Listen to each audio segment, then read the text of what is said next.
আগামী সোমবার মুর্শিদাবাদ সফরে যাচ্ছেন মুখ্যমন্ত্রী মমতা বন্দ্যোপাধ্যায়। হিংসায় ক্ষতিগ্রস্তদের হাতে মুখ্যমন্ত্রী অর্থ সাহায্য ও নানা সরকারি পরিষেবা তুলে দেবেন বলে নবান্ন সূত্রে জানা গেছে। যাদের বাড়ি ভেঙে গেছে বাংলার বাড়ি প্রকল্পে তাদের বাড়িও তৈরি করে দেওয়া হবে। শ্রমিক ভট্টাচার্য বলেছেন, মুর্শিদাবাদে হিন্দুদের ওপর যেভাবে একতরফা আক্রমণ হয়েছে তাতে মূল সমস্যার সমাধান না করে সরকারি সহায়তা দেওয়ার কোনোই মানে হয় না। সাহায্য দিলে সমস্যার সমাধান মিটে যাবে।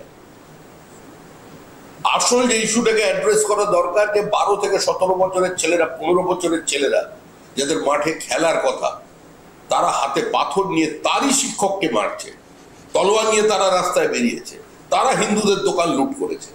আজকে যারা ওখানে আক্রান্ত হয়েছে তারা কেউ ওয়াকফ বিল নিয়ে রাস্তায় মিছিল করেছিল, কোনো মসজিদে পাথর মেরেছিল, ইসলাম বিরোধী কোনো কথা বলেছিল, নবীকে অসম্মানিত করেছিল? তাহলে কেন তাদের বাড়ি আক্রমণ করা? কেন এই জেহাদি মানসিকতা শিশু মনে আজকে ঢুকছে? কোথা থেকে ঢোকানো হচ্ছে? এই ইনডক্ট্রিনেশন যেখান থেকে শুরু হয়েছে সেটাকে দেখার দায়িত্ব রাজ্যের। রাজ্য সেটাকে অ্যাড্রেস করছে না। ওখানে গিয়ে প্রলেপ লাগালে কি হবে? একটা মানুষের সর্বস্ব লুট করে দিয়ে তাকে ললিপপ দিতে যাবে?